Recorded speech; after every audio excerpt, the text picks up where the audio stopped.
Hello friends, welcome to my official YouTube channel. दोस्तों, भारतीय कपास निगम लिमिटेड यानी कि cotton corporation of India limited में जूनियर असिस्टेंट का रिक्रूटमेंट का नोटिफिकेशन रिलीज हुआ है। आज ही 9 जुलाई 2026 को रिलीज हुआ है और लास्ट डेट है 24 जुलाई 2026। अब सबसे पहला सवाल आपके मन में ये आता है कि क्या ये सरकारी जॉब है, गवर्नमेंट जॉब है या फिर नहीं है। तो आप देख सकते हैं, ये होम पेज पर आप देख सकते हैं cotton corporation of India limited का ये आपका वेबसाइट का होम पेज है। यहाँ पर लिखा हुआ है भारतीय कपास निगम limited, the Cotton corporation of India Limited. एक मिनी रत्न कंपनी पीएसयू है, भारत सरकार का उपक्रम है, वस्त्र मंत्रालय यानी कि मिनिस्ट्री ऑफ टेक्सटाइल के अंडर में आता है, पूरी तरह से सरकारी नौकरी है, पीएसयू है। अब इसमें देखते हैं जो हमारा नोटिफिकेशन आया है वो नोटिफिकेशन में क्या डिटेल है। ये सारी चीज़ें एक एक करके यहाँ पर दोस्तों हम लोग देखेंगे। देखिए, ये आपके सामने स्क्रीन पर नोटिफिकेशन मैंने ओपन कर दिया है। अब इस नोटिफिकेशन की हम बात करें तो यहाँ पे देखिए लिखा हुआ है the Cotton corporation of India limited, government of India undertaking, ministry of textile. ठीक है। Recruitment against various post on direct recruitment basis, 9 जुलाई 2026 आज का ये एडवर्टीजमेंट है। और एडवर्टीजमेंट नंबर भी आप देख सकते हैं DR/CCI/2026। ठीक है, तो सीसीआई का रिक्रूटमेंट है ये, cotton corporation of India limited. अब यहाँ पे एक एक चीज़ें हम लोग यहाँ पर ध्यान से देखेंगे, सारी इंपॉर्टेंट चीज़ें। सबसे पहले सवाल आता है important dates. Opening date of online registration form start हो गया है आज से। क्लोजिंग डेट, लास्ट डेट है 24 जुलाई 2026। इसके बाद देखिए यहाँ पर इन्होंने 2 स्टार लगा दिए और लिख दिया है the corporation reserves the right to make any changes in these dates. Changes हो सकते हैं। ठीक है, अब आगे देखते हैं और क्या क्या इंपॉर्टेंट चीज़ आई है। Details of post. अब देखते हैं कौन कौन सी पोस्ट में कितनी कितनी वैकेंसी आई है और क्या उसका एज का क्राइटेरिया और क्या इसका क्वालिफिकेशन का क्राइटेरिया। सबसे पहले देखते हैं असिस्टेंट मैनेजर ऑफिशियल लैंग्वेज। इससे हमें मतलब नहीं, हम बात करेंगे किसकी, उसकी बात करेंगे जिसमें आपका सिंपल सिर्फ ग्रेजुएशन मांगा गया है। ठीक है, तो इसकी हम बात नहीं करेंगे। अगली दूसरी पोस्ट देखते हैं वो क्या है। दूसरी पोस्ट है असिस्टेंट मैनेजर इंफॉर्मेशन टेक्नोलॉजी। यहाँ पे ITCS से मांगा गया है या फिर MCA और MBA और post graduate diploma in management, ये लोग अप्लाई कर सकते हैं और 1 साल का एक्सपीरियंस है। इसके बाद मैनेजमेंट ट्रेनी मार्केटिंग है, फिर मैनेजमेंट ट्रेनी अकाउंट्स है। आप देख सकते हैं और यहाँ पर देख सकते हैं ये मैक्सिमम एज का यहाँ पे क्राइटेरिया दिया है और ये टोटल पोस्ट यहाँ पे दी गई है। ठीक है, इसके बाद आता है मैनेजमेंट ट्रेनिंग अकाउंट्स, फिर है जूनियर कॉमर्शियल एग्जीक्यूटिव। यहाँ पर मांगा गया है BSc एग्रीकल्चर। अगर किसी ने BSc किया हुआ है एग्रीकल्चर से तो उसके लिए एक अच्छा अपॉर्चुनिटी है, जूनियर कॉमर्शियल एग्जीक्यूटिव के पोस्ट के लिए अप्लाई कर सकता है। टोटल पोस्ट आप यहाँ पे देख सकते हैं दोस्तों 50 है। कितनी है? 50। मैक्सिमम एज है आपका 30 ईयर्स। 30 ईयर्स आपका मैक्सिमम एज है। BSc एग्रीकल्चर वाले कैंडिडेट्स अप्लाई कर सकते हैं। टोटल 50 पोस्ट है। SC की 7 है, ST की 4 है, OBC की 14 है, EWS की 5 है और अनरिजर्व कैटेगरी की 20 है। और इसमें इन्होंने बोला है कि 2 पोस्ट इन्होंने रिजर्व रखी है PWD के लिए और 7 पोस्ट रिजर्व हैं एक्स सर्विसमैन के लिए। ध्यान रखिएगा, यानी कि टोटल 9 पोस्ट इसी में इंक्लूड हैं जो कि रिजर्व है। ठीक है, अब देखिए आगे चलते हैं। जूनियर असिस्टेंट अकाउंट्स, इसमें भी आपकी टोटल 50 वैकेंसीज हैं, 50, जिसमें मांगा गया है BCom from any recognised university with aggregate 50% marks और SC ST PWD के लिए 45। तो अगर आपने BCom किया है, सिंपल सिर्फ BCom किया है तो आप अप्लाई कर सकते हैं जूनियर असिस्टेंट अकाउंट्स की पोस्ट के लिए। टोटल 50 वैकेंसीज हैं। मैक्सिमम एज यहाँ पर मांगा गया है 30 ईयर्स। SC की 7 वैकेंसी है, ST की 4 है, OBC की 14 है, EWS 5 है और अनरिजर्व कैटेगरी की 20 है। यहाँ पर भी वही है, टोटल 9 वैकेंसीज यहाँ पर इन्होंने रिजर्व रखी हैं, 2 PWD के लिए और 7 एक्स सर्विसमैन के लिए। अब आता है जूनियर असिस्टेंट जनरल। ये देखिए, ये बहुत इंपॉर्टेंट क्योंकि इसमें यहाँ पे लिखा हुआ है any graduate from any recognised university with an aggregate of 50% marks और SC ST PWD के लिए 45% मार्क्स चाहिए। तो ये देखिए यहाँ पर आपका पोस्ट कोड नंबर है 107। सिंपल सिर्फ आपने अगर ग्रेजुएशन किया है किसी भी स्ट्रीम में आप अप्लाई कर सकते हैं। यहाँ पर दोस्तों टोटल पोस्ट आप देख सकते हैं कितनी है। टोटल पोस्ट यहाँ पे दोस्तों 30 है, 30। ठीक है, और जो एज का क्राइटेरिया है वो आप देख सकते हैं, मैक्सिमम एज 30 ईयर्स।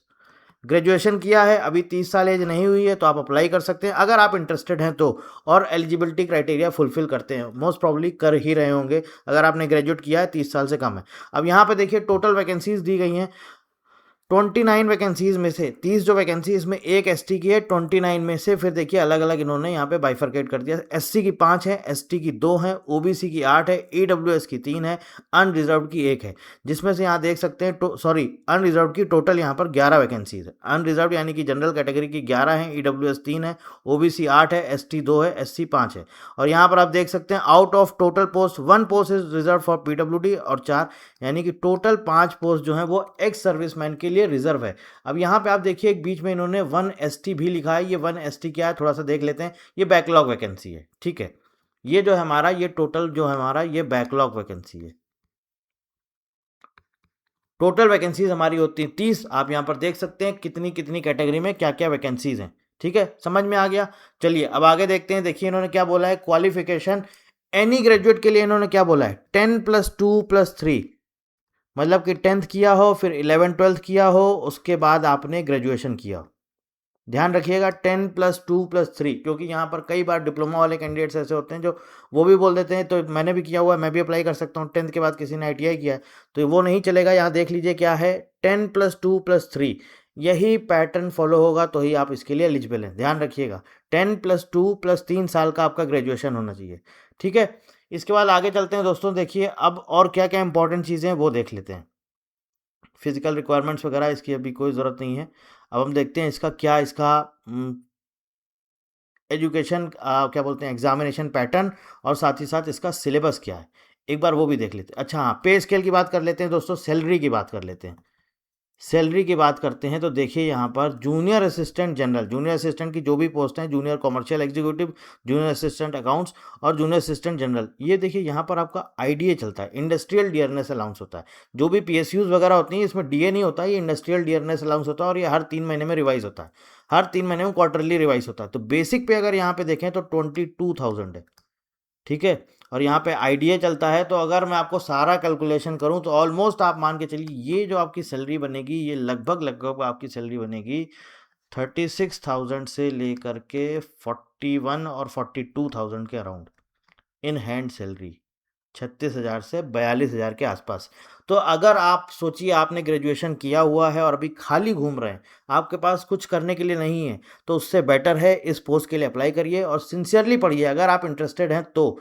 और शुरुआती जो इन हैंड सैलरी आएगा वो आपका 36,000 से 40,000 41,000 ऊपर नीचे हो सकता है, वो सब देखना पड़ेगा कितना क्या कैलकुलेशन उसके हिसाब से। लेकिन ऑन एन एवरेज जो मैंने आपको बता दिया इतना तो आपको मिलना ही मिलना है। शुरुआत आपकी इतने से होगी। प्रोबेशन पीरियड आपका 12 मंथ्स का 1 साल का रखा गया है। साथ ही साथ यहाँ पर सर्विस बॉन्ड भी है 3 साल का, ध्यान रखना है 3 साल का सर्विस बॉन्ड है, ठीक है। मिनिमम एज क्राइटेरिया मैंने आपको बता दिया है 18 और मैक्सिमम एज मैंने आपको बता दिया है 30 ईयर्स, ठीक है। अब ये बाकी जो भी अलग अलग कैटेगरी वाले हैं उनको रिलैक्सेशन है। SC ST 5 साल है, OBC 3 साल है, PWD 10 साल है और एक्स सर्विसमैन है तो उनके लिए भी यहाँ पर रिलैक्सेशन है, ठीक। इसके बाद और देखते हैं क्या क्या इंपॉर्टेंट चीज़ें हैं यहाँ पर। देखिए अब बात आती है एप्लीकेशन फ़ीस की। तो जनरल कैटेगरी, EWS और OBC कैटेगरी के कैंडिडेट्स हैं तो आपको जो टोटल फ़ीस देनी है फॉर्म की वो है 1770 रुपये। 1770 रुपये आपकी इसकी फ़ीस है। आप देखिए 1,000 रुपये एप्लीकेशन फ़ीस है, 500 रुपीज़ इंटीमेशन चार्जेस है और 18% GST है, 270 रुपये, 1770 रुपये ये आपका इसका एप्लीकेशन फ़ीस है। SC ST एक्स सर्विसमैन और PWD कैंडिडेट्स के लिए 590 रुपये फ़ीस है, ठीक है। चलिए अब आगे देखते हैं। पूरा ऑनलाइन अप्लाई करना है, लिंक आपको डिस्क्रिप्शन में दिया गया है। नोटिफिकेशन टेलीग्राम हमारे चैनल पे शेयर कर दिया गया है, टेलीग्राम चैनल का लिंक भी आपको डिस्क्रिप्शन में दिया गया है। अदरवाइज़ आपको नहीं मिलता है तो आप टेलीग्राम पे सर्च कर लीजिए प्रशांत चतुर्वेदी, आपको वहाँ पर टेलीग्राम पर ये नोटिफिकेशन शेयर कर दिया गया है, वहाँ पर नोटिफिकेशन मिल जाएगा। प्लस साथ ही साथ ऑनलाइन रजिस्ट्रेशन लिंक डिस्क्रिप्शन में भी दिया गया है, टेलीग्राम पर भी आपको मिल जाएगा। चलिए अब आगे देखते हैं और क्या क्या इंपॉर्टेंट चीज़ें हैं इसमें। हाउ टू अप्लाई मैंने आपको बता दिया, ये इसकी ऑफिशियल वेबसाइट है, आपको यहाँ पर जा करके अप्लाई करना होगा। लास्ट डेट 24 जुलाई 2026 है। ध्यान से देख लीजिए, ये इसका ऑफिशियल वेबसाइट है। COT cotton CORP corporation COTCORP.org.in official website है। Applications will not be accepted through any other mode. Online apply करना है। Online registration will be open from on 9th of July 2026 and closes on 24th of July 2026, after which the web link will be disabled. 24 जुलाई 2026 last date है, तब तक आप apply कर सकते हैं, ठीक है। इसके बाद आगे देखते हैं और क्या इंपॉर्टेंट चीज़ें। चलिए अब देखते हैं हम लोग इसका डिटेल सिलेबस क्या। अच्छा हाँ, एग्जामिनेशन सेंटर्स भी यहाँ पर दोस्तों देख लेते हैं। टोटल 11 जगह आपका इन्होंने एग्जामिनेशन सेंटर दिया है। मुंबई है, नवी मुंबई है, हैदराबाद है, न्यू दिल्ली है, चेन्नई है, लखनऊ है, चंडीगढ़ है, कोलकाता है, बेंगलुरु है, अहमदाबाद है, पटना है और आपका जयपुर है। तो ये टोटल 11 सिटीज़ हैं जहाँ पर आपका एग्ज़ाम कंडक्ट कराया जाएगा। टोटल कितनी है? 11 है, यहाँ पर आपका एग्ज़ाम कंडक्ट कराया जाएगा। अब देखिए और इंपॉर्टेंट चीज़ें देख लेते हैं। ये भी एक इंपॉर्टेंट पॉइंट यहाँ पर दिया गया है, बहुत इंपॉर्टेंट है। Candidate can apply only for one post, multiple applications will be summarily rejected. एक पोस्ट के लिए अप्लाई कर सकते हैं, एक से ज़्यादा करेंगे रिजेक्ट हो जाएगा। ठीक है, ध्यान रखिएगा। चलिए अब क्वालिफाइंग क्राइटेरिया देख लेते हैं। कंप्यूटर बेस्ड टेस्ट जो होगा उसके लिए qualifying criteria unreserved EWS OBC के लिए मिनिमम क्वालिफाइंग क्राइटेरिया है 40%। बाकी जब कट ऑफ आएगा उस पर डिपेंड करेगा। SC ST PWD ex serviceman के लिए है 35%। ठीक है, चलिए आगे चलते हैं, आगे देखते हैं और क्या इंपॉर्टेंट चीज़ें हैं। कास्ट सर्टिफिकेट वगैरह ये सब ध्यान से देख लीजिएगा, बहुत इंपॉर्टेंट रहता है, बाद में फिर दिक्कत होती है आपको। अब ये थोड़ा सा पढ़िए क्या लिखा हुआ है। Change in job profile and posting, the selected candidate will be posted in different cotton growing areas across India. In case of junior commercial executive, posting will be in rural and remote areas. The candidate can be posted in any of the offices in India. The management also reserves its right to change the job profile of the candidate at its discretion at any time. ये management के ऊपर है कि वो आपका job profile किसी भी समय चेंज कर सकता है। और साथ ही साथ जो जूनियर कमर्शियल एग्जीक्यूटिव वाले हैं इनको भैया रूरल एरियाज़ और रिमोट एरियाज़ में ही आपको पोस्टिंग मिलेगी, क्योंकि आपका काम ही यही है। ठीक है, क्योंकि यहाँ पर बीएससी एग्रीकल्चर मांगा गया है। तो रूरल एरियाज़ रिमोट एरियाज़ में मुझे नहीं लगता इतनी ऐसा कोई दिक्कत आएगी, लेकिन बट अगर शुरुआती दौर है तो थोड़ा 3-4 साल हर जगह स्ट्रगल होता है। अगर आपका इंटरेस्ट है तो आपको अप्लाई करना चाहिए। अब चलते हैं, इसका देख लेते हैं एग्जामिनेशन पैटर्न, सिलेक्शन प्रोसेस क्या है। ये है असिस्टेंट मैनेजर ऑफिशियल लैंग्वेज का पहला post, post number 101, page number 17 पे दिया गया है एग्जामिनेशन पैटर्न और सिलेबस और सिलेक्शन प्रोसेस वगैरह। हमें देखना कौन सा है? हमें देखना है जूनियर असिस्टेंट जनरल वाला। तो चलिए सीधे देखते हैं जूनियर असिस्टेंट जनरल वाला पोस्ट जो है हमारा 107 पोस्ट कोड है, उसका हमारा क्या इन्होंने सिलेबस वगैरह दिया हुआ है। बाकी जो एग्रीकल्चर वाले हैं, अकाउंट्स वाले, वो भी आप सब देख सकते हैं, पेज नंबर 24 और 25 पे सब सारी चीज़ें डिटेल में दी गई हैं। चलिए अब देखते हैं दोस्तों हम लोग क्या बोलते हैं आपका post code 107 junior assistant general का आपका सिलेबस और एग्जामिनेशन पैटर्न पेज नंबर 28 पे गिवन है। The paper would be in 5 parts with 120 objective MCQs type to be attempted in 120 minutes. 1 mark would be given for each correct answer and 0.25 1/4 marks deducted for each wrong answer. यानी कि एक चीज समझ में आ गई आपको कि यहाँ पर निगेटिव मार्किंग है, कितनी है? 1/4 नंबर की, 1/4 0.25 मार्क्स आपका कट जाएगा।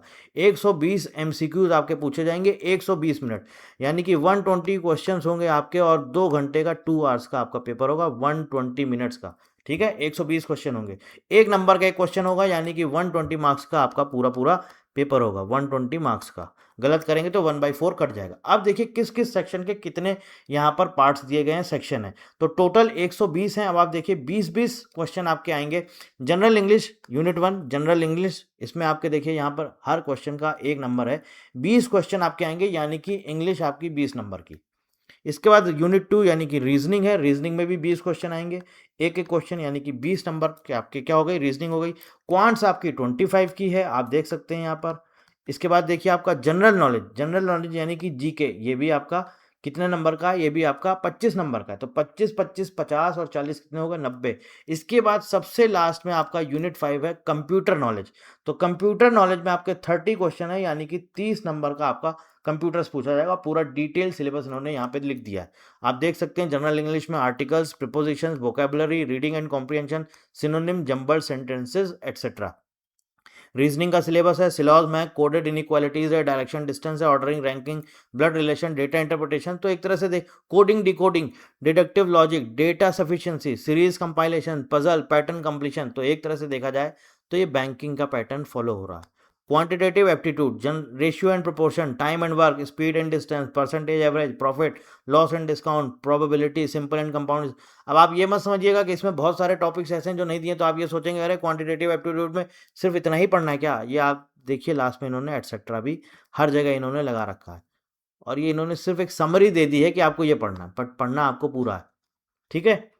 बाकी जनरल नॉलेज है, आप देख सकते हैं Indian geography, Indian trade and economy, current affairs, world and India, scientific research, awards, sports, world geography etcetera, ये सारी चीज़ें आपको पढ़नी है। अब आ जाता है आपका computers, basic knowledge of computer proficiency, computer fundamentals, terminologies, basic computer components, their functions, input output devices, computer software hardware, MS office, MS word, email, ये सब कुछ जो कुछ भी आता है पूरा डिटेल्ड सिलेबस यहाँ पे दिया गया। 30 क्वेश्चन आपके आएंगे कंप्यूटर्स के, तो 30 question computers, 25 GK, 25 quants, 20 English and 20 reasoning, तो टोटल होता है दोस्तों हमारा 120 क्वेश्चन, 120 मार्क्स का, 120 नंबर का 120 क्वेश्चन, और टाइम जो आपको मिलेगा 120 मिनट्स, यानी कि 2 आवर, 2 घंटे में करना होगा। निगेटिव मार्किंग है 1/4 मार्क की, ठीक है। बाकी ये सब आपका सर्टिफिकेट है, आपके उसके एज वगैरह का प्रोफार्मा वगैरह दिया गया है, और ऐसा इसमें नोटिफिकेशन में और तो ऐसा कुछ भी नहीं है, एक बार देख लेते हैं। बाकी ऐसा कुछ भी नहीं है, एग्जामिनेशन डेट वगैरह अभी कुछ भी बताई नहीं गई है, जो कुछ भी आएगा ऑफिशियल वेबसाइट पे आएगा। तो ये है पूरा आपका इसका डिटेल्ड नोटिफिकेशन।